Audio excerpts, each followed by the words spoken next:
Monday was pretty crowded too, but not like the first one. 4 years. This is 4 years of this.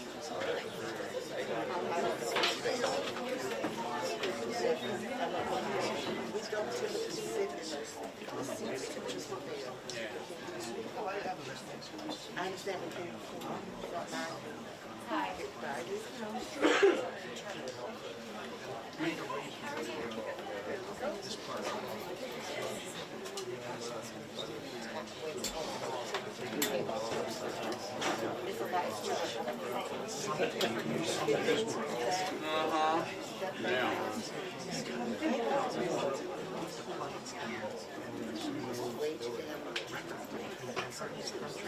Jesus.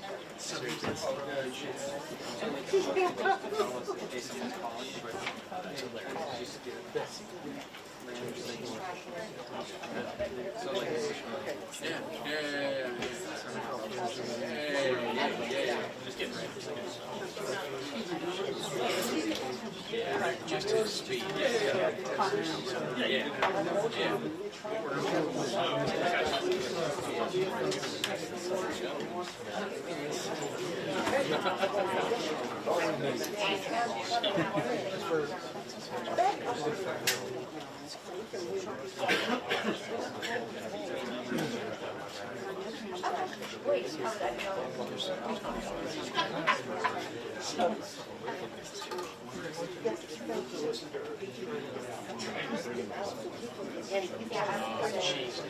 No.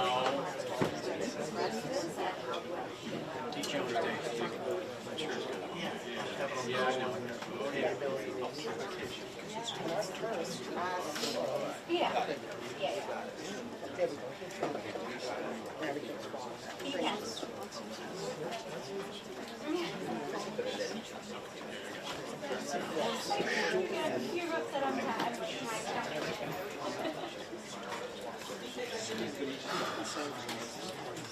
Yeah, shoot, the one in the purple.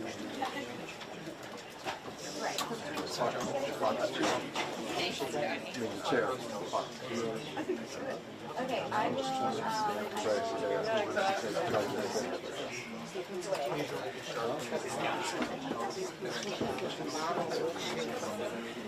Which is facing there, I know. Like 18.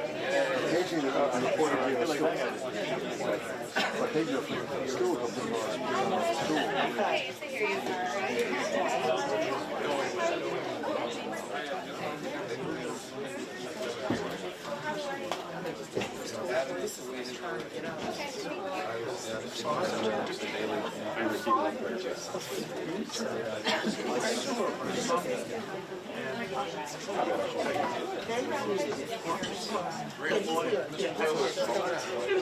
It's been worse. What are you looking for? Oh, so right here. No. That's what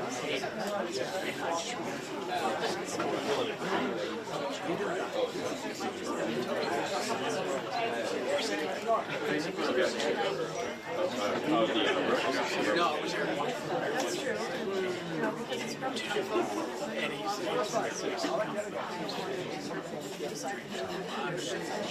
has a mouth. Yep. Yeah. Just was like, oh my God. You just hear it coming out of it too. You're like, oh my God.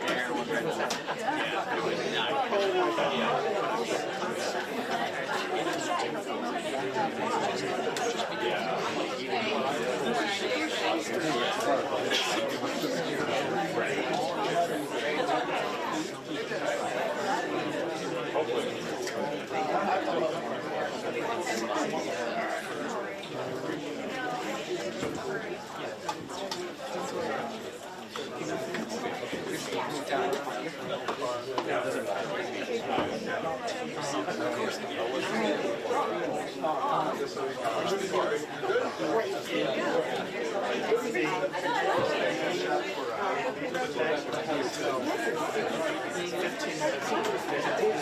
It was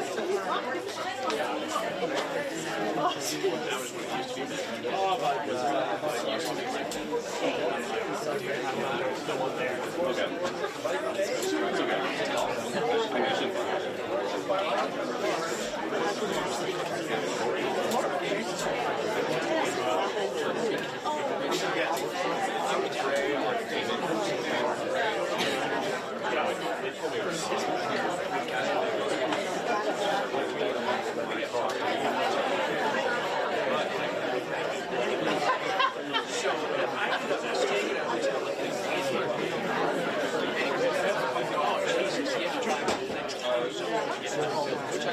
Anyhow, so it was, yes.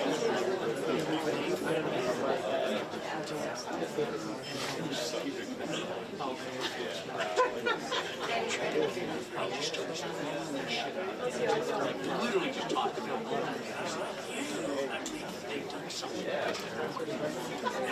I told you when I came down here. It was the end of it. And he just this is like the place they get the drink every day in the state capitol. That was the first time I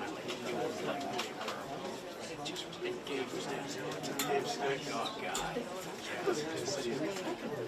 He was his shoes on. Took his shoes off.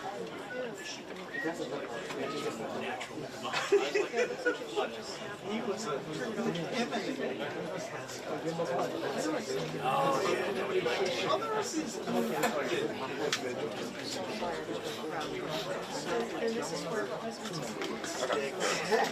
I like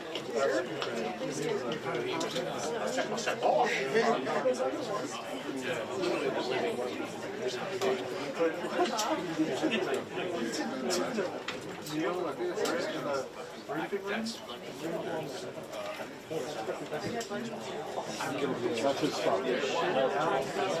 No, I'm just on the second. I'm just saying. Back here, this is so that's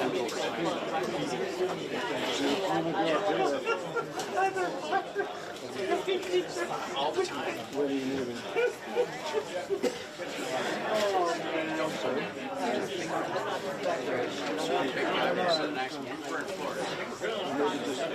I'm just trying to go here, but I'm not keeping out of place because he's so short. Give me his text and I'll tell you what it is. That was trainer?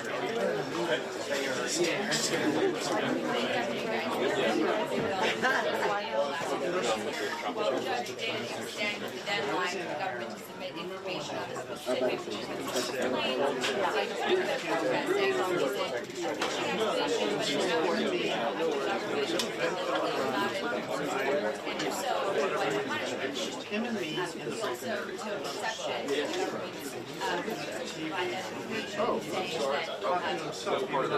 provide that information, saying that not classified information and their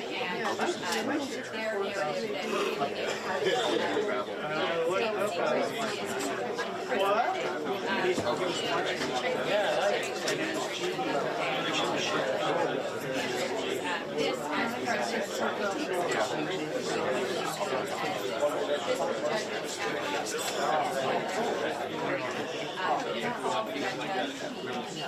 yesterday we saw these reports back on that, saying we're not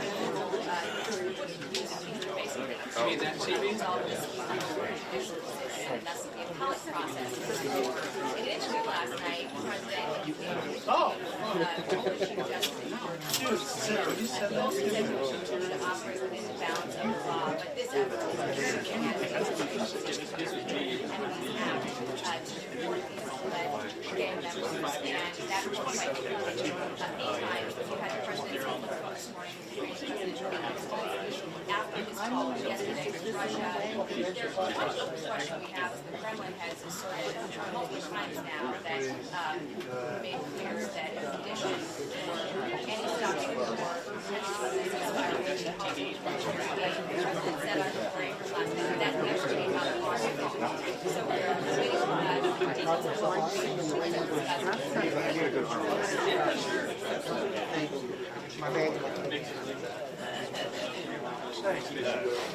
Mike, you mean that TV? Right.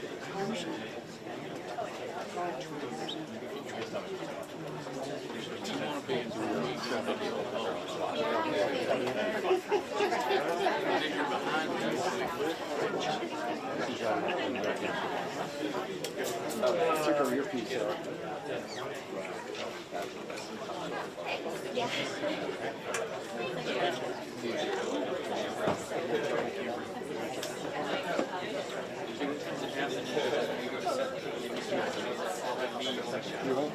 Move like one into your left. Yeah, there we go. Perfect. You're good. Thank you, Lord. perfect. Absolutely perfect. I figured that. I'm going to do this. I'm going to do it first. Keep the hand right. Keep like who you are.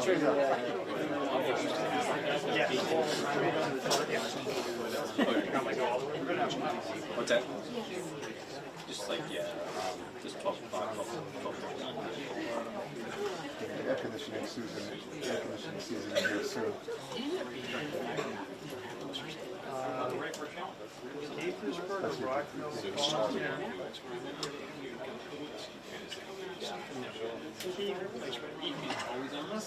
He lived in Montgomery County. I think That's coming from. may have had business So they have to in the state government. So they have to put in all the ceiling lights. So you have to just board their screen as well. So yeah, that's a no, they'll handle it. Put in there Yeah, actually.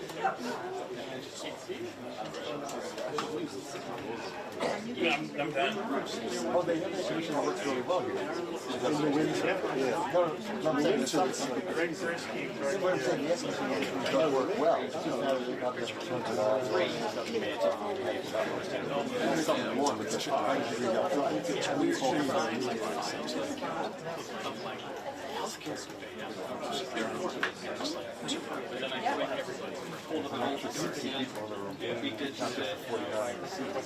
normally you get it 45%. Great. They would come up with 50 and it's like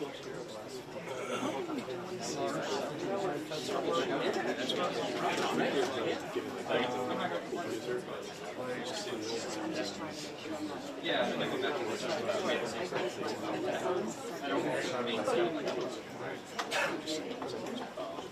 here's the back of one.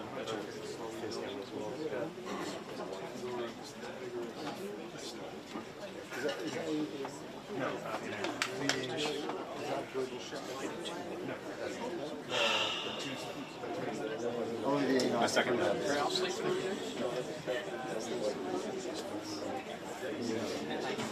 every day. Oh yeah, that's on the screen, yeah. You should really throw it out the yeah. I just hope that it comes out. I think I should have got pictures and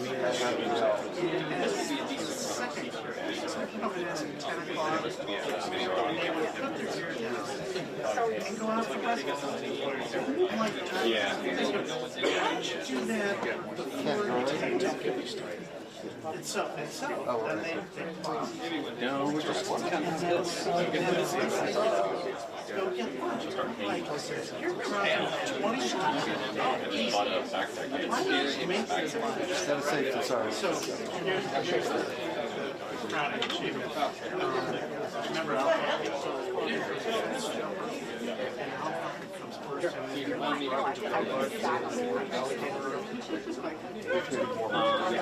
Yeah, they're, we see the cameras on the side, so that's a camera. Yeah, the cameras.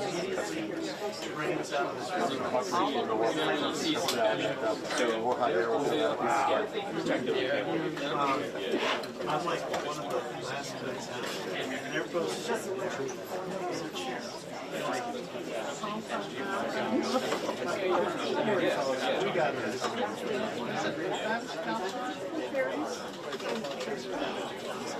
That was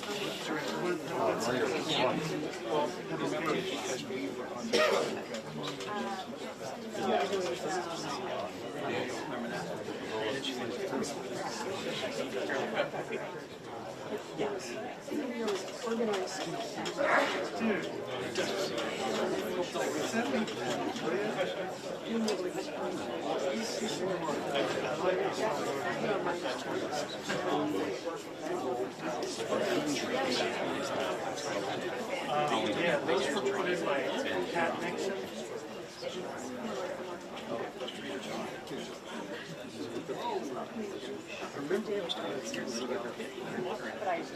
Right? I was amazed I didn't die.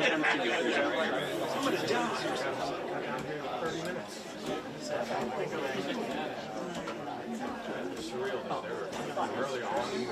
Back to his Clarence days. Charlie, not Charlie. No, Charlie. He lives up in my neighborhood now. Yeah, no,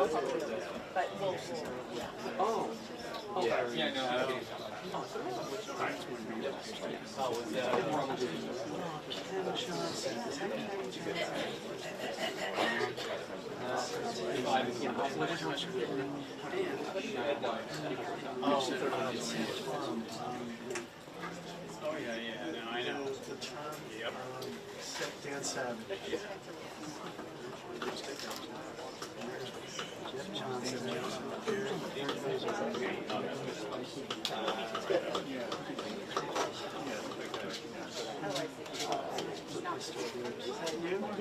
Where are you? Was he saying here or? Washington? What's that? Oh, this. Is that Caller? They just shut you. Remember Mr.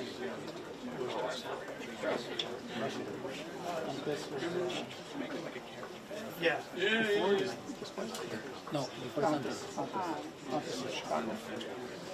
Por 4 años. Or you were there to come. 4 years, no, I remember I was in the truck somewhere every 3 and I years. went in to ask the engineer. My father was in the military. I was going to guess that, but he said it's 3 years, 4 years. You're doing a live shot. Wait.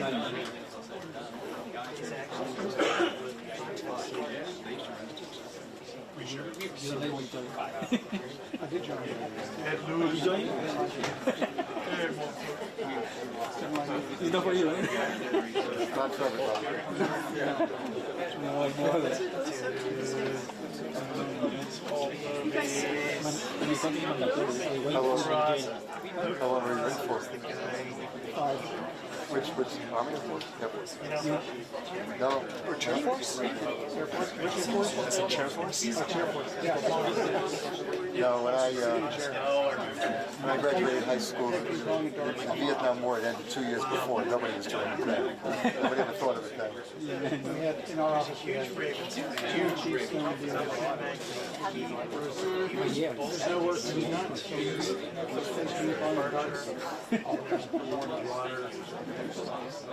In the cafeteria. You were critical to national security, I'm sure. very much. Landing on his back. I had to play ping pong. Just which my game improved.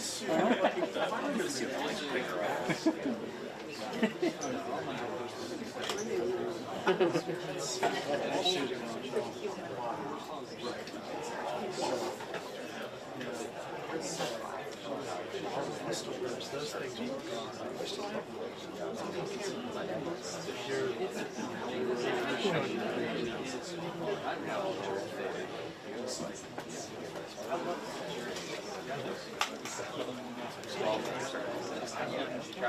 Step closer. I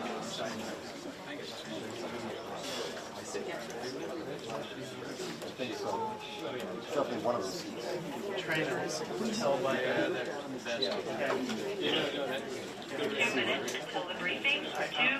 I'd love to see what softball questions come from that seat.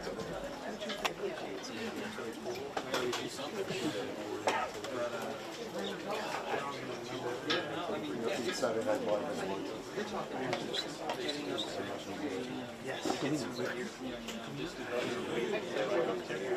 Those smooth.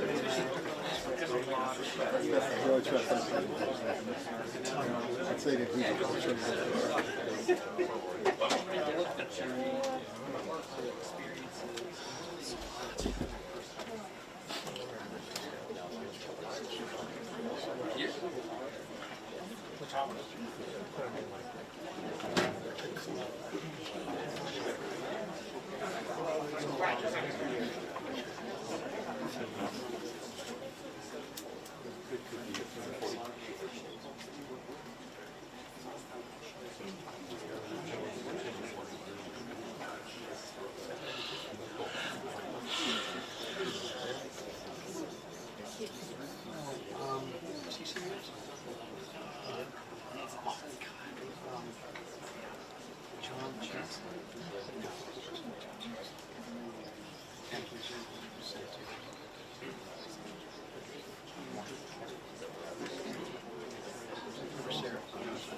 That's Jim Sutton's brother. That's him. Yeah.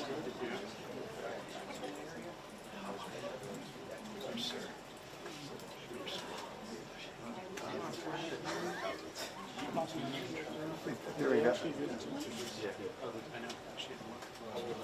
don't think they're looking like that.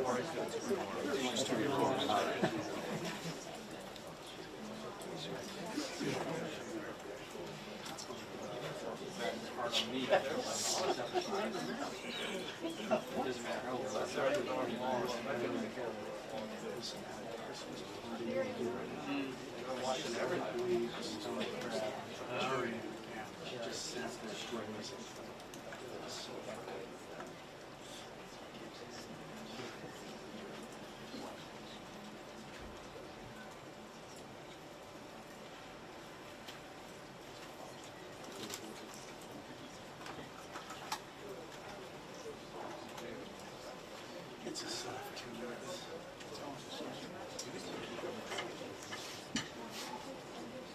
Like a period of 20, maybe 2021 to like midway of 2022. Like no guys that we had never found them.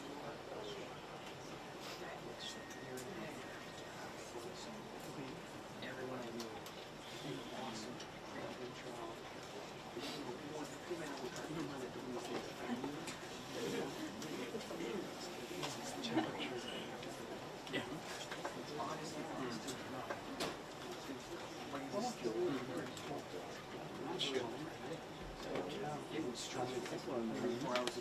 I don't need to do that.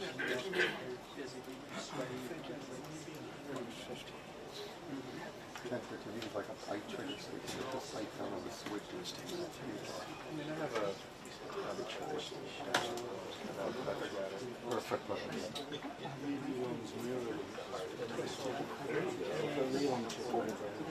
Neural connections.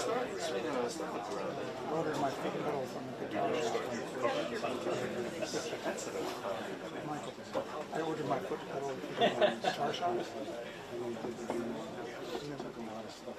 I had a Trump Gold bar because I went down and started to relate to the subject. And that just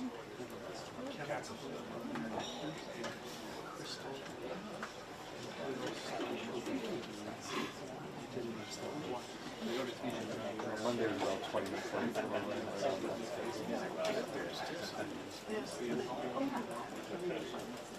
intention in the White House. Just that was a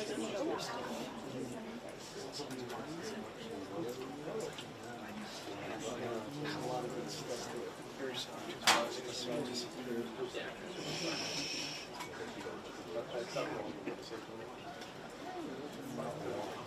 Unflop. Susan was like broken down the frogs and showed me a coin purse. There's a zipper down the back.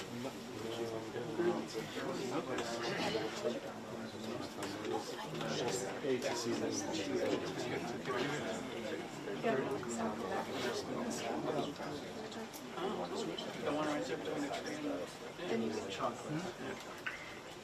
That's the only place they Long 2 minutes. There we go.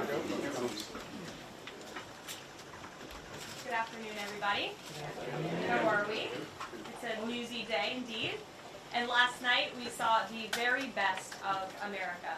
After spending nearly 300 days aboard the International Space Station, Butch Wilmore and Sonny Williams are back on Earth. These two incredible astronauts were only supposed to be up there for 8 days, but because of the Biden administration's lack of urgency, they ended up spending 9 months in space. Joe Biden's lack of courage to act boldly and decisively was a big reason why Butch and Sonny did not make it back until yesterday. But President Trump doesn't waste time.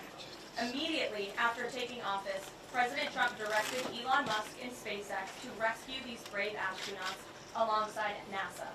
The president also called the acting administrator of NASA and told her to bring the astronauts home as soon as possible. As acting administrator Janet Petro said herself yesterday, per President Trump's direction, NASA and SpaceX worked diligently to pull the schedule a month earlier. The President looks forward to welcoming Butch and Sonny to the Oval Office when they are recovered.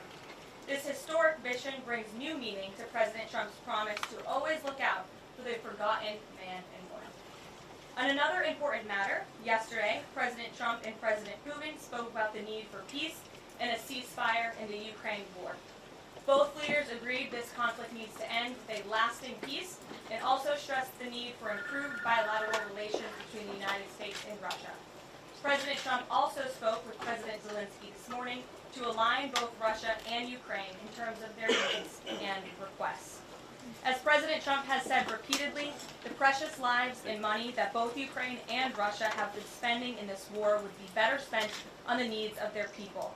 This terrible conflict would have never started with President Trump in charge, but he's determined to end it once and for all. President Trump also promised maximum transparency and a commitment to rebuild the trust of the American people in our intelligence community. Part of that promise was to fully release previously classified records related to the assassination of former President John F. Kennedy, and he made that happen yesterday. This historic release consisted of approximately 80,000 pages of previously classified records that are now published. The records are available to access either online at archives.gov/JFK or in person, accessible to the American people at the National Archives in College Park, Maryland. Records that are currently only available for in-person viewing are being digitized and will be uploaded in the coming days. On another note, positive economic data continues to pour in, showing the immediate impact of President Trump's pro-growth agenda. After suffering a steep decline in the final year of the Biden administration, the manufacturing sector came roaring back in February. Industrial production surged in February, these are new numbers, 3 times at a greater 3 times rate than the expectations to its highest ever recorded level. And President Trump's laser focus on massive deregulation and unleashing our domestic energy industry is leading to stability for Americans' bottom lines. As Newsweek summed it up today, gas prices are plummeting under President Trump. And the Trump administration continues to make American communities safer through our ongoing mass deportation campaign of illegal alien criminals. Yesterday, FBI Director Kash Patel announced the agency captured another fugitive from its 10 most wanted list, securing the extradition of Francisco Javier Roman Bardelas, a key senior leader of the brutal MS-13 gang. And the brave men and women of ICE also arrested a number of dangerous aliens across the country in recent days. You will see them on this screen. ICE San Francisco just arrested a citizen of Guatemala convicted of sexual battery. ICE New Orleans arrested a citizen of Ecuador convicted of rape in Suffolk County, New York. ICE Atlanta arrested a citizen of Mexico convicted of assault by strangulation. ICE Dallas arrested a citizen of Mexico convicted of assault with a firearm and rape with a foreign object. And ICE Houston arrested a citizen of Guatemala convicted of indecent sexual contact with a child in Texas. These are heinous criminal alien monsters who the previous administration allowed to flood into our country. And every time President Trump and his team deport one of them, our country becomes safer. Finally, before I open it up to questions, I want to tout how successful our efforts have been in filling out President Trump's administration. There have been a record number of 281 Senate confirmed nominations already, with another 280 in process. Here at the White House, OPM, and GSA, we have filled 100% of the total number of slots. And this is a record number of placements in the first 58 days of any administration, and a testament to the caliber and the sheer quantity of talented people who want to work for President Trump to make America great again. Here in our new media seat today, we have Katie Pavlich. Katie is the editor of townhall.com, which is a subsidiary of Town Hall Media. It's a leading conservative news and opinion outlet based right here in Washington, D.C., with writers and journalists reporting around the country. Last year, Town Hall Media had 60 million unique users and 1.4 billion page views, with a broad reach on a number of social media platforms, With that, Katie, please kick us off. Thank you, Caroline. Really appreciate it. Sure. Thank you. So given the back and forth with this U.S. District Judge and the administration's use of the Alien Enemies Act, does the President plan to send new and additional flights of Venezuelan gang members, now designated as foreign terrorists, from the U.S. to El Salvador or elsewhere?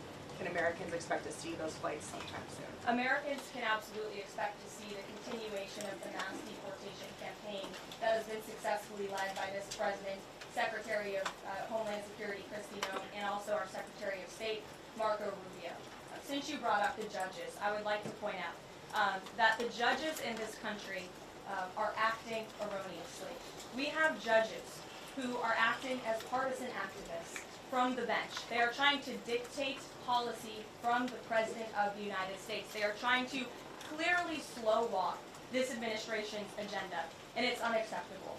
As the President said last night, we will continue to comply with these court orders. We will continue to fight these battles in courts. But it's incredibly apparent that there is a concerted effort by the far left to judge shop, to pick judges who are clearly acting as partisan activists from the bench in an attempt to derail this President's agenda. We will not allow that to happen. And not only are they usurping the will of the President and the Chief Executive of our country, but they are undermining the will of the American public, tens of millions of Americans who duly elected this President to implement the policies that are coming out of this White House. One more question. Senate Minority Leader Chuck Schumer said yesterday that he was united with Democrats in working against Americans who, quote, their attitude is, I made my money all by myself, how dare your government take my money from me? Or, I built my company with my bare hands, how dare your government tell me how to treat my customers? What is the President's response to this given his upcoming tax agenda and need to work on Capitol Hill? Well, we certainly hope that Democrats all of a sudden are for more money in the pockets of the American public. The President has made it incredibly clear that he is committed to tax cuts. He is committed to passing a big reconciliation package later this year, ending no taxes on tips, taxes on overtime, no taxes on Social Security for our hardworking seniors. And we encourage everybody on Capitol Hill to support that when it comes to the finish line, especially Democrats who clearly need a boost from the American public right now. Their approvals are at an all-time record low. Thanks for being with us, Gary. I have one other question, but I want to follow up on Katie's question, actually. You said the mass deportation campaign would continue, but she asked about the flights specifically. Will those flights to El Salvador continue while this case is being appealed? We don't have any flights planned specifically, but we will continue with the mass deportations. And I would just like to point out that the judge in this case is essentially trying to say that the President doesn't have the executive authority to deport foreign terrorists from our American soil. That is an egregious abuse of the bench. This judge does not have that authority. It is the opinion of this White House and of this administration. That's why we're fighting this in court.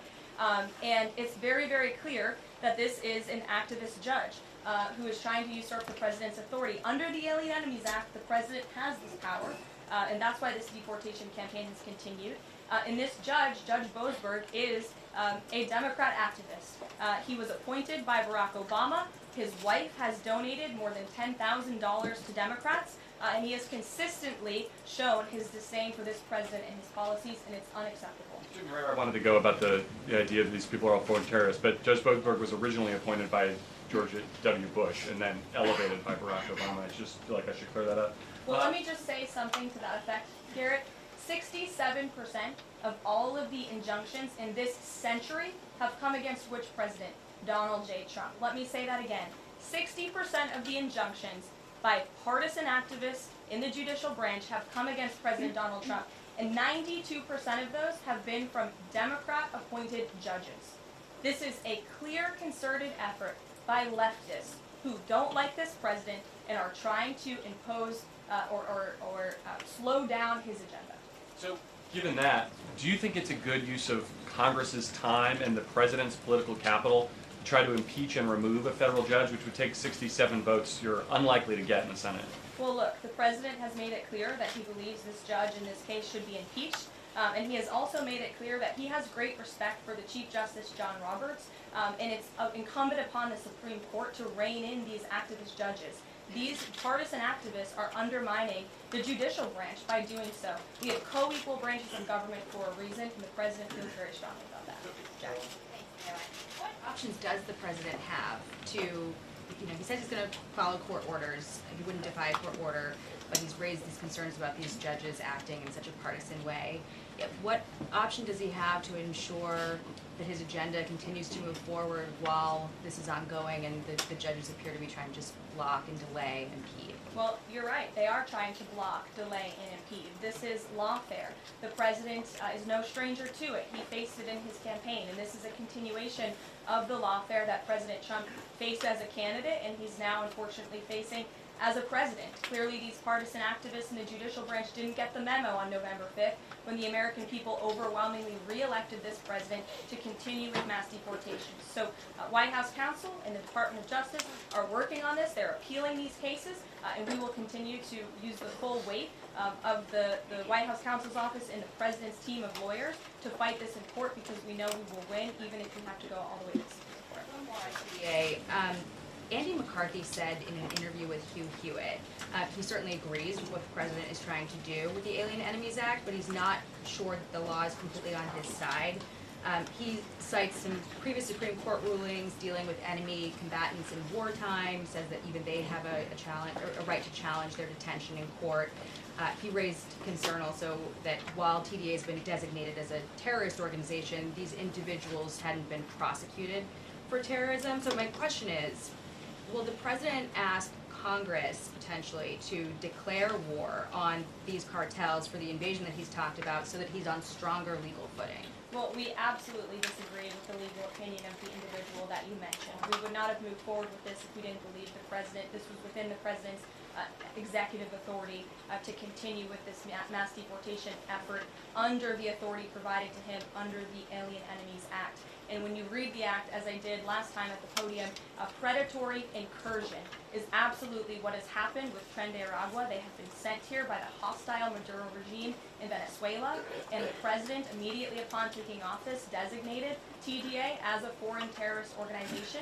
And under this act, it is within the president's authority to deport these terrorists. And anybody trying to defend these terrorists who have now been sent off of American soil should talk to the families of the individuals who these heinous monsters have killed and have raped. If you talk to those families, they are so heartened by the president's decision to take tough action and to use his executive authority, something that no other president has been willing to do, because President Trump does what he says he's going to do, and he is deporting these foreign terrorists from American soil to secure our homeland, and he's within his rights to do that.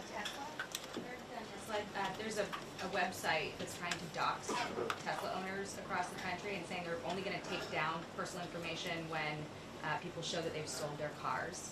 What's the administration going to do? I haven't seen that website, but we certainly think it's despicable, the violence that has taken place against Tesla, the company, its employees, and also just Americans who have chosen to drive an electric vehicle. Many of them are Democrats, by the way. Democrats were big supporters of Tesla and of electric vehicles until Elon Musk decided to vote for Donald Trump. So we would like Democrats to also come out and condemn this heinous violence that we have seen, and I believe the Attorney General has said she's investigating these incidents as acts of domestic terrorism. Jennifer. On Ukraine, can you say, is the White House going to pause foreign military aid or intelligence sharing with Ukraine, as Russia says it's pushing for, and then have a follow-up on the Federal Trade Commission? Sure. When it comes to Ukraine, I do have a statement for you from the National Security Advisor and also the Secretary of State. First, I'd like to reiterate what the President said earlier following his call with President Zelensky this morning. He said he just completed a very good telephone call with President Zelensky. It lasted approximately 1 hour. Much of the discussion was based on the call made yesterday with President Putin in order to align both Russia and Ukraine in terms of their requests and needs. We are very much on track, and I will ask Secretary of State Marco Rubio and Mike Waltz to give an accurate description of the points discussed. That statement will be put out shortly. While I have that statement for you right here, bear with me as I read it. Today, President Trump and Ukraine's President Volodymyr Zelensky had a fantastic phone conversation.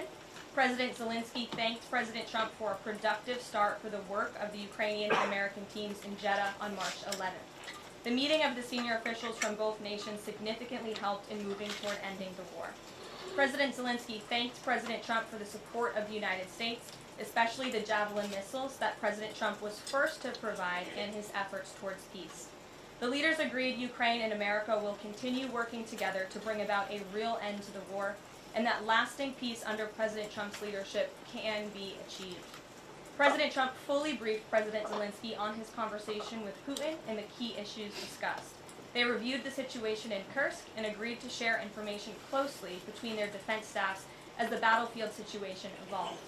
President Zelensky asked for additional air defense systems to protect his civilians, particularly Patriot missile systems, and President Trump agreed to work with him to find what was available, particularly in Europe. The two leaders also agreed on a partial ceasefire against energy.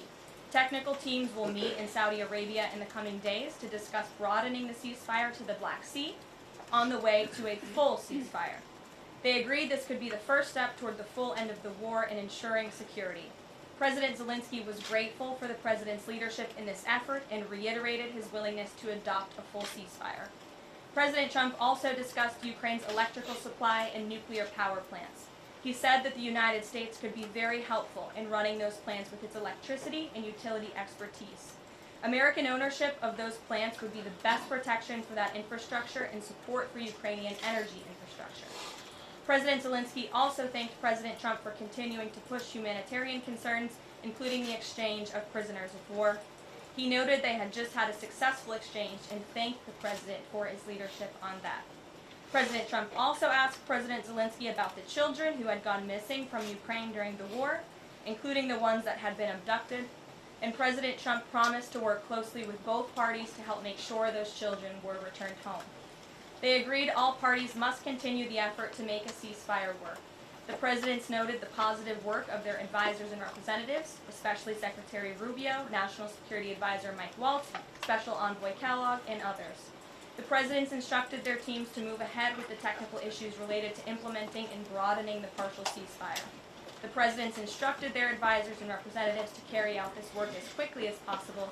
The presidents emphasized that in further meetings, the teams can agree on all necessary aspects of advancing toward lasting peace and security. That is a lengthy statement that was just given to me, so thanks for bearing with me. Our office will, of course, provide this after.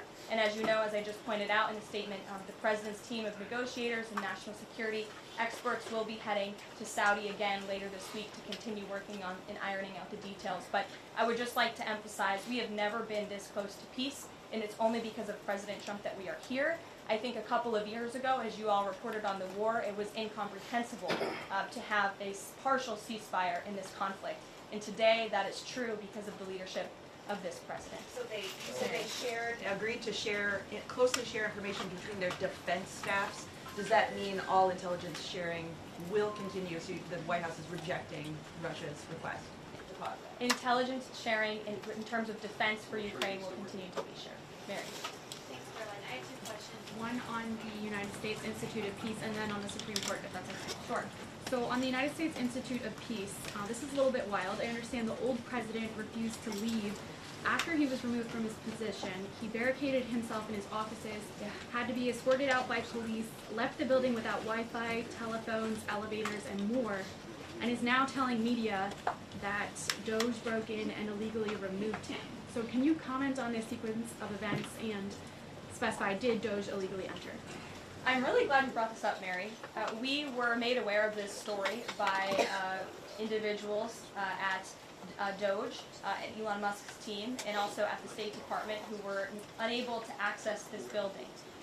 And it became very clear that there was a concerted effort amongst the rogue bureaucrats at the United States Institute of Peace to actually physically barricade themselves essentially inside of the building to prevent political appointees of this administration who work at the direction of the President of the United States to get into the building. There was a piece in the Daily Caller, thank you for sharing the truth on this, about what happened.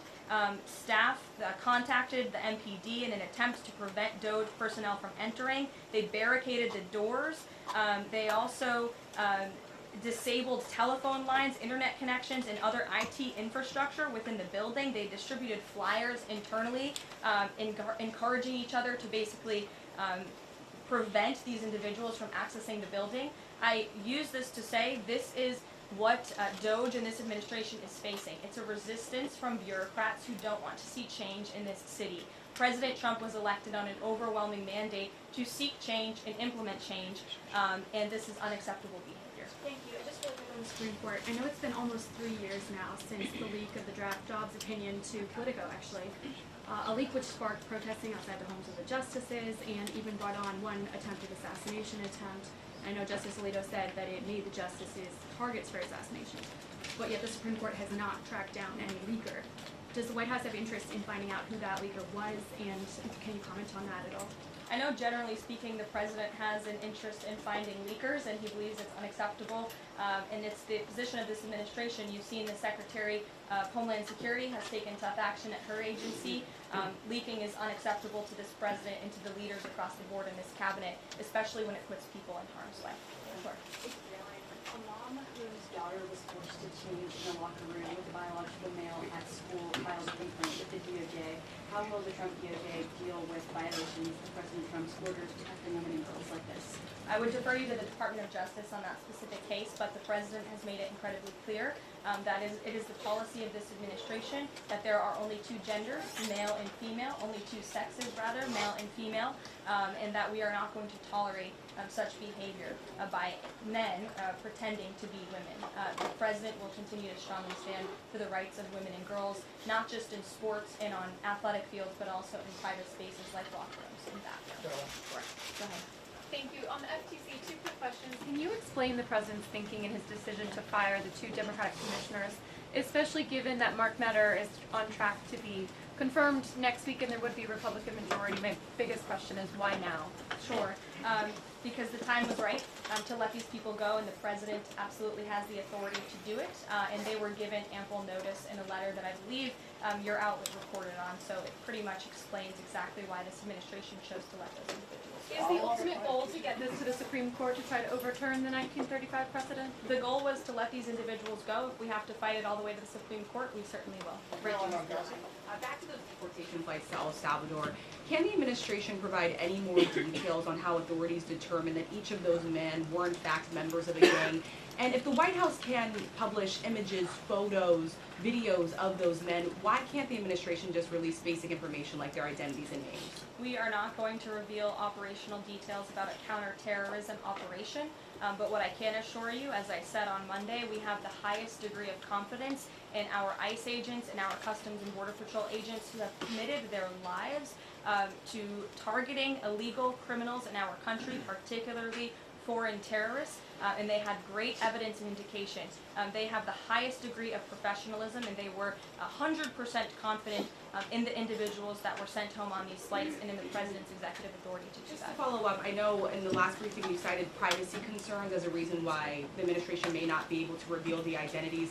What exactly are the privacy rights of immigrants who were deported that the administration says were dangerous enough to be sent to El Salvador and sit in a prison? Again, as I just said, we're not going to reveal the operational details of a counterterrorism operation for quite obvious reasons. We're trying to combat terrorism here in the United States of America. Jeff. I did ask something else about the phone call yesterday. There was a couple different readouts from the Kremlin and the U.S. on a couple different points. One was energy and infrastructure. The U.S. statement said energy and infrastructure. The Kremlin said energy infrastructure. What is your understanding of what the actual substance of that disagreement was? And then one other question on that. I would defer you to the readout that was provided by the White House. That's our understanding, and that's the truth. If I could ask a question about the judge as well. How does the president define a bad judge? Is it just someone who disagrees with him? And it's such a dangerous precedent in this case because this is a temporary ruling from Judge Boasberg that he could ultimately rule in your favor. Is he setting up a standard here for calling for the impeachment of a judge who may ultimately rule on your side? No, it has nothing to do with disagreeing with the president on policy. It's with disagreeing with the Constitution and the law. And it's trying to usurp the authority of the executive branch of this country. It's having baseless reasoning for these injunctions. And it's a clear effort by these judges to slow roll this president's agenda. And if you just look at the injunctions that this president has faced, deporting foreign terrorists from our homeland, hiring and firing of executive branch employees, which when the president is the executive of the executive branch. You also see an injunction by a partisan activist judge when it comes to the Secretary of Defense trying to determine the readiness of our troops and the qualifications of our troops in our armed forces. Does a single district court judge really have more authority over the commander-in-chief and the Secretary of Defense to determine who should serve in our United States Armed Forces? Absolutely not. Anyone who has taken a basic civics lesson can understand that, and it's ridiculous lawfare that we are witnessing. And it's I'm sorry, the president said he respects the Chief Justice here. Does he respect him specifically on this case and this opinion, or respects him overall? And has he spoken to any other Supreme Court justices? The president respects Chief Justice Roberts overall. He just expressed that to me in the Oval Office, but it's also quite clear that the Supreme Court needs to rein in these judges who are acting as partisan activists, and they are undermining the judicial branch, and it's a dereliction of duty on their behalf. Deanna, go ahead. Thank you so much, Karoline. On the call with Zelensky, did they discuss the minerals deal at all? Is that back on the table, and what do the Ukrainians have to do to get that back on the table? And then one on the Russia call as well. Again, I just provided a very lengthy readout of the call that was provided by the Secretary of State and the National Security Advisor. And now we have moved beyond the economic minerals deal. We are at a place of peace. We're at a partial ceasefire, and we're moving towards a full ceasefire and a long-standing peace in this conflict. And that's great news for the American public. Kremlin readout mentioned that Trump and Putin spoke about potential U.S.-Russia hockey games. And the Kremlin readout also said that Russia wanted the U.S. to stop U.S. intelligence and U.S. funding to Ukraine. The president has said that that conversation did not happen. Just wondering if you can get us any more clarity on that. And also, again, if it's energy infrastructure or if it's energy and infrastructure, because I think there is a big difference between that. Again, as for the readouts of the call, I would defer you to ours. And when it comes to the topic of hockey, it did come up. However, we're more interested in securing a peace deal than scheduling hockey games right now. Sean. Hey, about the deportation flight. So, was it the president himself who directed the planes to stay in the air after the judge ordered them to turn back? The president invoked the Aliens Enemies Act with a proclamation, which then directed the Department of Homeland Security and the Department of State to move forward with the plan of action. And as I said yesterday, all of the planes that were subject to the judge's written order took off before the order was submitted in court. I was asked and answered that question multiple times yesterday. Kate, go ahead. Is the president still considering pressuring Russia with sanctions or tariffs to try to get a full ceasefire? And is there any kind of deadline or timeline that the White House has in mind for when that pressure might ramp up? Again, the president had a nearly 2-hour-long call with President Putin yesterday. We provided a readout of that call, and we have his negotiating team heading to the Middle East this week to continue these discussions in regards to sanctions and any other details. I'm not going to give a readout of those from this podium. And on TikTok, is Oracle the leading contender for a deal? And would the U.S. back a deal that keeps TikTok's algorithm and the underlying technology still in Chinese hands? As President Trump does so well, we don't get ahead of ourselves when we are in the midst of the art of the deal. So when the president and this team are ready to announce a deal on TikTok, which is a high priority for the president, we will make that known. I've seen that reporting, but I'm not going to comment on it just yet. Sure, go ahead. Thank you, Press Secretary Leavitt. Some prominent Trump supporters have been making the case that Derek Chauvin deserves a pardon. They argue that he did not receive a fair trial. Joe Biden and other Democrats actually implied that he was guilty while the trial was going on. BLM rioters had these jurors under immense threat and pressure. Mainstream media, frankly, many news outlets here today are complicit here. They chose to ignore the autopsy report. They chose to ignore the full body camera footage. They decided to slander Derek Chauvin as a racist cop instead. Does the administration believe Derek Chauvin received a fair trial, and will they consider a pardon moving forward? The president has been asked and answered this question. He said it's not something he's considering at this time. Philip. Thank you. 2 questions. First, just a follow-up on the readouts from those calls. When it comes to the discrepancies between the U.S. and Russian readout of that call between President Trump and Putin, is it the president's assessment is something that's getting lost in translation, or does he believe that the Russians are trying to play games here? No, the president believes in his team that put the readout out, and he also put his own out on Truth Social. We've been incredibly transparent about all of the president's calls with foreign leaders, and again, I would defer you to the readout. And then following up Michael. on... Thank you, Karoline. White House said yesterday that gas prices across the U.S. have fallen for the 4th straight week. 34 states now seeing gas under $3 a gallon. This limited ceasefire with Ukraine, regarding oil refineries, energy. Will that affect gas prices here in the U.S.? Well, it's certainly the president's hope that gas prices will continue to fall, and he's working every single day to ensure that we do. As you just mentioned, there's been very encouraging data. Inflation is cooling and gas prices are falling. The president has established a National Energy Dominance Council, and it's ultimately the president's goal, and this administration is working hard on it every single day, to increase our energy production right here in the United States of America, to have it Trump energy boom like we saw in our first term, which will not only lead to lower fuel prices here at home, but also lessen the rate of inflation that was created by the previous administration. And one more on Tesla, Caroline. Tim Walz, Governor Walz, saying last night he frequently checks Tesla stock, in doing so to, quote, give me a little boost during the day. How should Americans view politicians who take pride in the downfall of an American car company? I think that's quite sad, but I think Governor Walz unfortunately is living a sad existence after his devastating defeat on November 5th. Reagan, go. Oh, thank you, Caroline. Across the country, Tesla cars are being lit on fire, dealerships are being shot up, Molotov cocktails are being used. There was a website posted yesterday that shared the addresses of private Tesla owners and reportedly had Kash Patel's information on it. AG Bondi has called this acts of domestic terrorism. Does the White House have any indication that this is some sort of coordinated movement or that it's being funded by some outside group?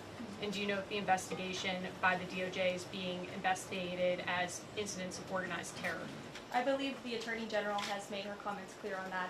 She is investigating these events as acts of domestic terrorism, and we fully condemn them. And as I said earlier to Jackie's question, we think it's despicable what is happening to not just this American company, but also their innocent employees, and again, innocent Americans who drive these vehicles. And we condemn it wholeheartedly. Sure. More than 24,000 workers in 18 agencies are in the process of being reinstated. What is your message to these workers, and can you assure them they won't be fired again as the administration directs agencies to do more layoffs? Well, the administration is complying with the court's order. Again, as I have spoken about repeatedly, we think it's despicable that we have judges acting as judicial activists, partisan activists, trying to dictate who the President of the United States, the executive of the executive branch, can hire and fire. We have never seen anything like this. We are fighting this in court, and we will continue to fight it all the way to the Supreme Court if we have to. And as for federal employees, it's been the very common sense position of this president and the administration that bureaucrats here in Washington, D.C. need to show up to the office just like the rest of America. Middle-class Americans, from doctors to business owners to teachers to law enforcement officers, have to show up to their offices every single day. And the president has made it a clear priority that people in this city have to do the same. And we are also continue to be committed to reducing the scale of our workforce and to reducing the size of our federal bureaucracy here in Washington, D.C. to save taxpayers' money. Annie, go ahead. In the statement that you read, you referenced the president's interest in helping return Ukrainian children to their parents, to their families.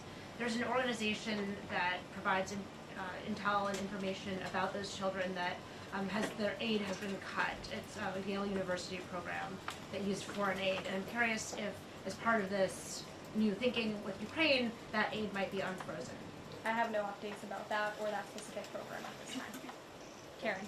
Thanks, Caroline. Just to follow up on your answer to the question on the minerals deal, you said that the White House has moved beyond the minerals deal. What does that mean? Is that no longer on the table? Nope. It means the minerals deal is that first set of framework that you all saw in that very public meeting with President Zelensky and President Trump in the Oval Office. We are now focused on a long-term peace agreement. As you know, on that deal, or that meeting between President Zelensky and President Trump, the Ukrainian president at the time wasn't talking about a greater peace deal. We are now at that place where we are talking about that, so we've moved beyond just the economic minerals deal framework, and we're looking at a lasting ceasefire. Right now we're at a partial ceasefire, but again, the president is sending his highly skilled, intelligent, and experienced team to Saudi Arabia later this week to continue fighting for peace in this conflict. And I would just reiterate one more time, we have never been closer to peace than we are today. Thank you very much, everybody. We'll see you later.